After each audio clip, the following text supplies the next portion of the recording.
Hello friends, hopefully आप सभी लोग अच्छे होंगे। सो नॉन लीनियर स्पेसेस की जो एग्जांपल्स, स्टैंडर्ड जो एग्जांपल्स होते हैं उसमें ये लास्ट वीडियो होगी। लास्ट एग्जांपल कॉन्टिन्यूअस फंक्शन वाला जो वेक्टर स्पेस होता है, याद रखिए यहाँ पे अगर a और b दो रियल नंबर्स हैं सच दैट, और b मैं यहाँ पे ले रहा हूँ b is greater than a, तो यहाँ पे जो close interval A B form होगा, ठीक है। तो यहाँ पे जो नोटेशन यूज करते हैं हम इस तरह से सी ए बी, ठीक है ना, सी ए बी। तो वेक्टर स्पेसेस में ये एग्जांपल किया है, हम दो तरीके से डिफाइन करते थे, एक तो रियल वैल्यूड और एक कॉम्प्लेक्स वैल्यूड फंक्शंस का कलेक्शन। तो अगर मैं ले लूं एफ फ्रॉम, ये close interval A B domain set, ये क्लोज इंटरवल ए बी होगा, और को डोमेन सेट जो है सेट ऑफ रियल नंबर्स है such that F is continuous, ठीक है, एफ इज कॉन्टिन्यूअस। या फिर दूसरा तरीका से हम डिफाइन करते थे, सेम इंटरवल रहेगा, रियल नंबर का subset as a subset close interval A B, और यहां पे अगर मैं complex set of complex number ले लूं such that F is continuous, ठीक है, एफ इज कॉन्टिन्यूअस। ये दो स्पेसेस हम लोग किए हैं, वेक्टर स्पेसेस बैचलर लेवल पे भी किए हैं।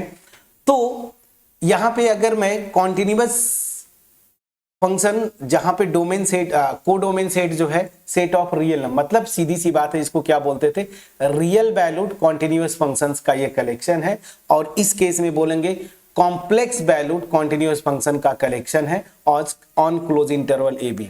तो ये दोनों वेक्टर स्पेसेस फॉर्म करते हैं, ये फॉर्म करता था over the field of real numbers, और ये फॉर्म करता है over the field of complex numbers, ठीक है। ये वेक्टर स्पेस ऑलरेडी किए हैं, तो इसमें सिंपल सी बात है, चाहे ये सेट लीजिए चाहे ये सेट लीजिए, ये दोनों क्लोज इंटरवल ए बी पे कॉन्टिन्यूअस फंक्शंस का कलेक्शन है। अब अगर रियल वैल्यूड है तो over the field of real numbers ये वेक्टर स्पेस फॉर्म करता था, और अगर कॉम्प्लेक्स वैल्यूड कॉन्टिन्यूअस फंक्शंस का कलेक्शन लेते हैं तो ये over the field of complex number ये एक वेक्टर स्पेस फॉर्म करता था, ठीक है। तो ये जो वेक्टर स्पेस होता है इनफैक्ट, तो यहां पे जो नॉर्म हम डिफाइन करेंगे, ये नॉर्म लीनियर स्पेस फॉर्म करता है with respect to two norms. तो हम क्या करेंगे, हम इसको जनरल ले लेते हैं, ये वाला कॉम्प्लेक्स वैल्यूड कॉन्टिन्यूअस फंक्शंस का कलेक्शन, उसको नोटेशन हम यूज करेंगे सी ए बी, इस तरह से ये नोटेशन।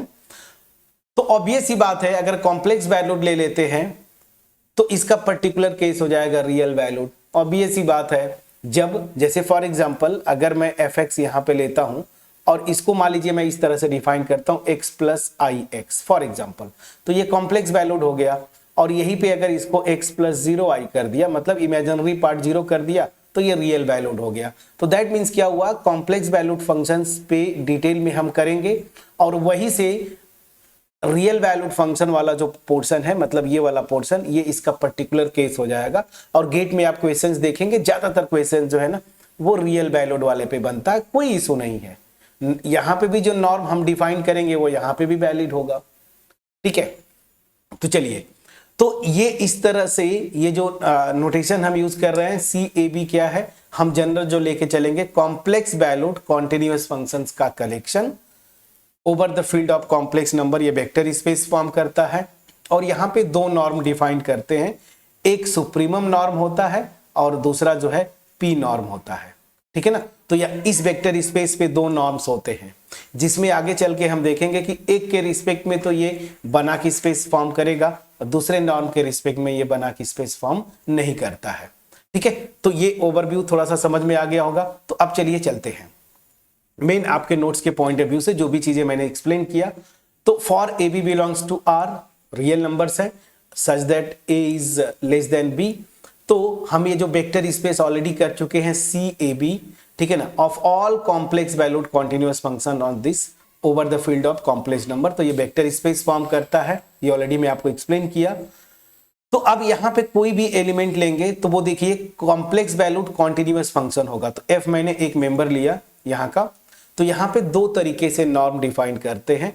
एक है सुप्रीमम नॉर्म, वो क्या होता है, कुछ नहीं करना है, इस क्लोज इंटरवल ए बी पे जो भी वैल्यूज आपकी आएंगी इस एफ की, देखिए X belongs to close interval A B, तो एक्स को इस इंटरवल ए बी पे वेरी करते जाएंगे, करेस्पॉन्डिंग एफ एक्स की वैल्यूज लेते जाएंगे और उस सेट का सुप्रीमम ले लेंगे, तो यहाँ पे सुप्रीमम नॉर्म है। उसी तरीके से अगर पी मैं इस रेंज में लेता हूं कोई फाइनाइट रियल नंबर 1 से इंफिनिटी के बीच में, ये ठीक है ना, तो उस केस में जो पी नॉर्म होता है integration, definite integration A to B mod F X के पावर पी डी एक्स और होल रेज, पहले ये इंटीग्रेशन निकाल लीजिए, whole raise to the power 1 by P, इसको हम क्या बोलते हैं, पी नॉर्म। तो ये दोनों जो नॉर्म्स है, ये दोनों जो मैपिंग इस तरीके से डिफाइन कर रहे हैं, ये दोनों नॉर्म्स होते हैं इस वेक्टर स्पेस के ऊपर, और इन दोनों के रिस्पेक्ट में ये क्या करता है, नॉन लीनियर स्पेस फॉर्म करता है। ठीक है, अब सीधी सी बात है, एक पर्टिकुलर एग्जांपल लेके मैं ये वाला नॉर्म निकाल के आपको दिखा देता हूं, ठीक है ना, उसी तरीके से आप फिर वेरीफाई कर लेंगे। तो चलिए मैं एक कॉन्टिन्यूअस फंक्शन लेता हूं, क्लोज इंटरवल ए बी लेना है, तो मैं क्लोज इंटरवल ए बी को क्या ले लिया, क्लोज इंटरवल 0 1 फॉर एग्जांपल। ठीक है, अब मुझे चूंकि कॉम्प्लेक्स वैल्यूड फंक्शन लेना है तो उसका स्पेशल केस अभी मैं आपको बता रहा था, तो मैं एक फंक्शन ले लेता हूं, ठीक है ना, इसी सी ए बी का f belongs to C A B. अब सी ए बी करूंगा तो ये क्लोज इंटरवल 0 1 कर दिया, such that F X is equal to, मैं रियल वैल्यूड ले लेता हूं, कॉम्प्लेक्स वैल्यूड का वो स्पेशल केस हो जाएगा, गेट में रियल वैल्यूड पे ही ज्यादातर पूछते हैं। For example continuous function close interval 0 1 में लेना है, 0 1 में लेना है, तो मैं क्या ले लिया, एक आसान सा एग्जाम्पल ले लेता हूं जिससे मैं आपको एक्सप्लेन कर पाऊं। फॉर एग्जाम्पल मैंने ले लिया मॉड एक्स, चलिए सबसे आसान होता है मॉड एक्स, ठीक, कोई इशू नहीं है। मॉड एक्स ग्राफ आपको पता है ये कॉन्टिन्यूअस फंक्शन होता है, ये देखिए ये एक्स एक्सिस, इधर वाई एक्सिस, ये है मेरा 0,0 ओरिजिन। तो ध्यान दीजिएगा, इस पूरे को अगर डोमेन सेट, अगर मैं मॉड एक्स का पूरा सेट ऑफ रियल नंबर्स लेता, ये मेरा पूरा आता है, इस तरह से मॉड एक्स का ग्राफ आता है, लेकिन मुझे 0 से 1 तक ही स्टिक करना है अपने आप को, तो बस मैं इसका एक छोटा सा पोर्शन, ये देखिए 0 से 1, ये बस ये ग्रीन वाला जो दिख रहा है ना, ऐसे, ठीक है, इतना ही पोर्शन है, क्योंकि हम इस क्लोज इंटरवल 0 1 पे बात कर रहे हैं। ये हो गया।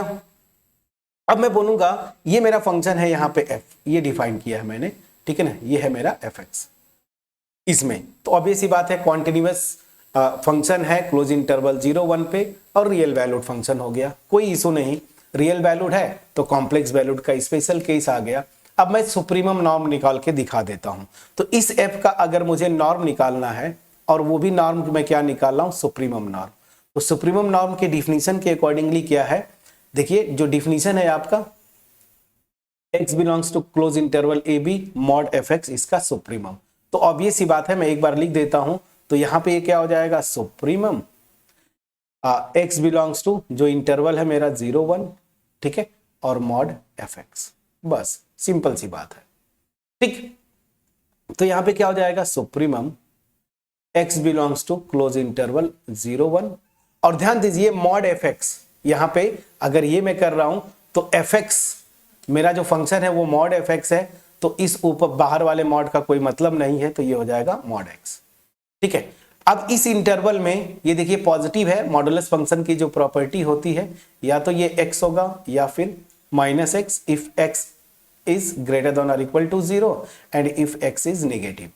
So in this interval 0 to 1, x is greater than or equal to 0, so by definition it will become x, so that will be supremum here x and x belongs to 0 1. अब 0 1 की में बात करते हैं तो ऑब्वियस सी बात है, this function mod x is monotonic increasing function, देखिए x को इंक्रीज कर रहे हैं तो इस फंक्शन की वैल्यू बढ़ते जा रही है, सो मोनोटोनिक इंक्रीजिंग फंक्शन है, तो यहां पे आप देखिए 1 पे जो है इसकी मैक्सिमम वैल्यू आएगी, ठीक है ना। तो इस जो फंक्शन है इसका जो रेंज है इस इंटरवल में, वो एफ एक्स इनफैक्ट 0 से 1 के बीच में जाएगा, जब भी मैं x को इस इंटरवल में लूंगा, तो सीधी सी बात है सुप्रीमम वैल्यू मेरी क्या हो जाएगी, 1। तो इसका नॉर्म जो है दिस फंक्शन मॉड x, इसका नॉर्म जो है वो क्या हो जाएगा, 1, सुप्रीमम नॉर्म। अब आप बोलेंगे कि सर एक पर्टिकुलर एग्जांपल लेके इसको भी कर देते, चलिए मैं इसको भी कर देता हूं। तो अब पी नॉर्म की बात करते हैं। पी नॉर्म अगर इवेल्युएट करना हुआ, सेम फंक्शन में यही सब कुछ यही ले रहा हूं, तो आपको पी नॉर्म की डिफिनीशन के अकॉर्डिंगली पी को आप कुछ वैल्यू एक बार फिक्स करना पड़ता है। मैं बताया ना, पी को मान लीजिए 2 मैंने ले लिया, फंक्शन मैंने यही लिया, तो इस फंक्शन का नॉर्म क्या होगा? ये मतलब ऑब्वियस सी बात है, ये एक एलिमेंट है C01 का ना, तो इसका नॉर्म क्या होगा? तो बाय डिफिनीशन देखिए मैंने नॉर्म डिफाइन ये किया है, ये डिफिनीशन लगा दीजिए। तो यहाँ पे p की जगह 2 लिया है, तो बाय डिफिनीशन क्या होगा? इंटीग्रेशन क्या था definition? a to b mod fx raise to the power p dx, और जो आ जाएगा उसके पावर 1/p। ये प्रैक्टिस करना पड़ेगा फ्रेंड्स, ठीक है ना, ये याद करना पड़ेगा। देखिए यहाँ पे मैंने वही लिखा है। अब सारी चीजें यहाँ पे वैल्यूज पुट कर दीजिए। इंटीग्रेशन, लोअर लिमिट मेरी 0 है, अपर लिमिट 1 है, क्योंकि मैंने जो डिफाइन किया है या जो फंक्शन लिया है इसके बीच में। अब सीधी सी बात है, मॉड fx लिखने का कोई मतलब नहीं, क्योंकि मॉड fx ये है, सॉरी fx की वैल्यू मॉड x है, ये खुद पॉजिटिव होता है 0 से 1 के बीच में। अगर कॉम्प्लेक्स वैल्यूड होता तब ये मॉड का मतलब होता, यहाँ पे कोई मतलब नहीं है। तो सीधी सीधी मॉड x होगा, और मॉड x यहाँ पे x ही रह जाएगा, 0 से 1 के बीच में पॉजिटिव है। p की वैल्यू 2 रख दिया आपने dx, और यहां से दिस विल बी 1/2। तो इसको इंटीग्रेट करना आप जानते हैं, x³/3 हुआ, x² का इंटीग्रेशन, अपर लिमिट और लोअर लिमिट रखेंगे, जो आएगा फिर उसका स्क्वायर रूट। तो सीधी सी बात है, यहाँ पे स्क्वायर रूट में ये स्क्वायर रूट को ऐसे लिख दिया, अपर लिमिट रखेंगे 1 तो 1/3 माइनस लोअर लिमिट रखेंगे 0 तो √1/3, दैट मीन्स 1/√3। तो इस नॉर्म मैंने सेम फंक्शन लिया, पी नॉर्म निकाला, पर्टिकुलर वैल्यू पी को 2 असाइन करके, तो मेरा इस फंक्शन का नॉर्म जो है 1/√3 आ गया। मैं समझा पाया कि नहीं? प्लीज बोलिएगा। तो same function, same vector space लिया, उस पे जो अलग अलग नॉर्म्स डिफाइन किया, मैंने सेम एलिमेंट इस वेक्टर स्पेस का लिया था, वो क्या था? मॉड x, एक कॉन्टिन्यूअस फंक्शन। सुप्रीमम नॉर्म मेरा 1 आ रहा है, जबकि मेरा जो p नॉर्म है पर्टिकुलर वैल्यू p = 2 के लिए 1/√3 आ रहा है। दोनों अलग अलग आ रहे हैं, ठीक है? कितना इंटरेस्टिंग केस है। तो नॉर्म बदल रहे हैं, same function same vector space, norm change किया, तो सेम वेक्टर का नॉर्म जो है अलग अलग। ये एक रियल नंबर है जिसकी वैल्यू 1 है, और p नॉर्म में जब p = 2 लिया आपने, तो इसकी वैल्यू 1/√3। ये चीज पे फोकस करना है। अगर ये चीज करना समझ गए, इंटरनल कैलकुलेशन, तो गेट का अक्सर ये पेड क्वेश्चन है, बाउंडेड लीनियर ट्रांसफॉर्मेशन देके वहां से आपका पूछता क्या है? उसका नॉर्म, तो वो आप इजीली कर पाएंगे। तो मेरा जो एफर्ट था आपको बेसिक कॉन्सेप्ट समझा पाना, नॉन लीनियर स्पेसेस के स्टैंडर्ड एग्जांपल्स दे पाना, जो कि अक्सर आपके होम एग्जाम्स में पूछे जाते हैं, गेट एग्जाम में पूछे जाते हैं। रही बात होम एग्जाम्स में, अब इसको दे के बोलेगा कि ये इस तरह से डिफाइन किया, तो प्रूव करो कि ये नॉर्म होगा। तो नॉर्म की वो 4 प्रॉपर्टीज आपको यहाँ पे प्रूव करना होता है। तो वो आपका होमवर्क हो जाएगा। जो भी बुक है या फिर आपके जो प्रोफेसर्स नोट्स दिए होंगे उनसे आप प्रूफ देख लीजिएगा, बुक देख लीजिएगा। बुक मैंने भी ऑलरेडी बता के रखी है, या फिर आपकी जो यूनिवर्सिटी का करेस्पॉन्डिंग प्रिस्क्राइब बुक होगा उससे आप कर ले जाएंगे। तो अब मेरी तरफ से नॉन लीनियर स्पेसेस डेफिनेशन, उसके स्टैंडर्ड एग्जांपल्स मैं आपको बता दिया। नेक्स्ट टॉपिक जो होगी इंपॉर्टेंट कॉन्सेप्ट, बनाक स्पेस। बनाक स्पेस क्या होता है? सीधी सी बात है, यहां पे मेट्रिक का कॉन्सेप्ट यूज होता है, ठीक है ना। तो सीधी सी बात है कि अब चूंकि हम नॉन लीनियर स्पेस की बात कर रहे हैं, एक वेक्टर स्पेस और उस पे ये एक नॉर्म है, ठीक है। और जब बनाक स्पेस की डिफिनीशन की बात करते हैं, तो ये जो वेक्टर मतलब ये जो नॉन लीनियर स्पेस है, एज अ मेट्रिक स्पेस, इस पे एक मेट्रिक मिलनी चाहिए। इस मेट्रिक के रिस्पेक्ट में अगर ये कंप्लीट हो जाए, ठीक है ना। तो अगर आपने नहीं पढ़ा है कंप्लीट मेट्रिक स्पेसेस का कॉन्सेप्ट, ऑलरेडी मैं एनईपी मेरे ख्याल से 4th 5th या 6th सेमेस्टर किसी एक में मेट्रिक स्पेसेस में डिटेल में बताया हूं। वहां पे कंप्लीट मेट्रिक स्पेस का डिफिनीशन मैंने बताया है। उस वीडियो को जाके आप देखें, आप ही के लिए बना के रखा है, तो कंप्लीट मेट्रिक स्पेस का डेफिनेशन वगैरह देख लीजिएगा। हम आगे दिखाएंगे कि ये जो नॉर्म है ना, वो इसी सेम वेक्टर स्पेस पे एज अ सेट एक्स इस पे क्या करता है, एक मैट्रिक इंड्यूस करता है, और उस मैट्रिक के रिस्पेक्ट में अगर यही जो नॉन लीनियर स्पेस है एज अ मैट्रिक स्पेस अगर ये कंप्लीट हो जाता है तो उसी को हम क्या बोलते हैं, बनाक स्पेसेस। तो ये जितने एग्जांपल्स आपने किए इसमें से कुछ बनाक स्पेसेस होते हैं, कुछ बनाक स्पेसेस नहीं होते हैं, तो उनको भी एज अ रिजल्ट आपको याद करके रखना है। अगर आपका टारगेट है गेट वगैरह या बड़े एग्जाम्स कोई भी देना, तो नेक्स्ट वीडियो में बनाक स्पेसेस डेफिनेशन और उसके कुछ एग्जांपल्स कर लेंगे। सो मिलते हैं नेक्स्ट वीडियो में जहां पे हम बनाक स्पेसेस करेंगे। अगर मेरा एफर्ट आपके पास पहुंच पाया है, वीडियो को जरूर लाइक करिएगा, फ्रेंड्स के साथ शेयर करिएगा, चैनल पे नए होंगे जरूर सब्सक्राइब करिएगा, बेल आइकन जरूर